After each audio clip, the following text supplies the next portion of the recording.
गिड़गिड़ाइए, उधार लीजिए या फिर चोरी करिए, लेकिन ऑक्सीजन लेकर आइए। हम मरीजों को मरते नहीं देख सकते। बुधवार को दिल्ली के कुछ अस्पतालों में ऑक्सीजन की तत्काल जरूरत के संबंध में सुनवाई करते हुए दिल्ली हाईकोर्ट ने ये कड़ी टिप्पणी की। दिल्ली हाईकोर्ट ने केंद्र सरकार को निर्देश दिया कि कोविड-19 के गंभीर रोगियों का इलाज कर रहे दिल्ली के हॉस्पिटल को किसी भी तरीके से ऑक्सीजन मुहैया कराई जाए। हैरानी जताते हुए अदालत ने यह भी कहा कि केंद्र हालात की गंभीरता को क्यों नहीं समझ रहा। अदालत ने नासिक में ऑक्सीजन से हुई मौतों का जिक्र भी किया और कहा कि उद्योग ऑक्सीजन की आपूर्ति के लिए कई दिनों तक इंतजार कर सकते हैं, लेकिन यहां मौजूदा स्थिति बहुत नाजुक और संवेदनशील है। दिल्ली हाईकोर्ट ने कहा, अगर टाटा कंपनी अपने ऑक्सीजन कोटे को डाइवर्ट कर सकती है तो दूसरे ऐसा क्यों नहीं कर सकते? क्या इंसानियत की कोई जगह नहीं बची है? यह हास्यास्पद है। इसका मतलब है कि मानव जीवन सरकार के लिए महत्वपूर्ण नहीं है। दरअसल एक तरफ अस्पतालों में ऑक्सीजन खत्म होने से लोगों की मौत हो रही है, राज्य केंद्र में झगड़ा हो रहा है, तो वहीं दूसरी तरफ स्टील के प्लांट में ऑक्सीजन का इस्तेमाल होता है।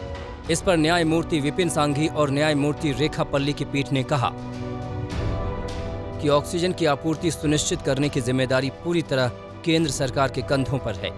जरूरत है तो स्टील और पेट्रोलियम समेत सभी उद्योगों की सारी ऑक्सीजन की आपूर्ति चिकित्सीय उपयोग के लिए की जा सकती है। अदालत ने दिल्ली के मैक्स अस्पताल की अर्जी पर भी सुनवाई की, जिसने 1400 कोविड मरीजों को बचाने के लिए अदालत का रुख किया। अस्पताल ने दावा किया कि उसके पास पर्याप्त ऑक्सीजन नहीं है।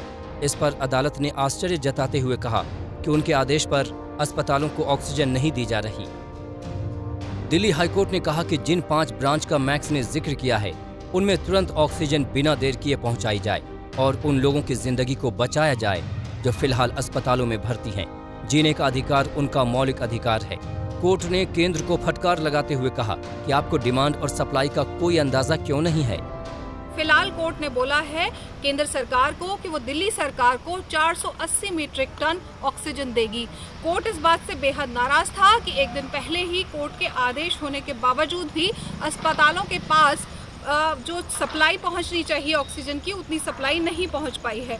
कोर्ट ने कहा कि लोग अपनी जान गंवा रहे हैं। ऐसी स्थिति में सरकार की पहली जिम्मेदारी ये होनी चाहिए कि उन लोगों को ऑक्सीजन मिले जो अस्पताल में कोविड से पीड़ित हैं। अदालत ने केंद्र को ऑक्सीजन जल्द से जल्द अस्पतालों में भेजने के लिए डेडिकेटेड कॉरिडोर बनाए जाने और जरूरत पड़ने पर ऑक्सीजन को एयरलिफ्ट करवाने को भी कहा। लेकिन बड़ा सवाल ये है कि क्या अदालत अब औद्योगिक फैक्ट्रियों को हो रही ऑक्सीजन की सप्लाई को रोकने या कम करने की तरफ बढ़ेगी? क्या ऐसा संभव है? ये बड़ा सवाल है।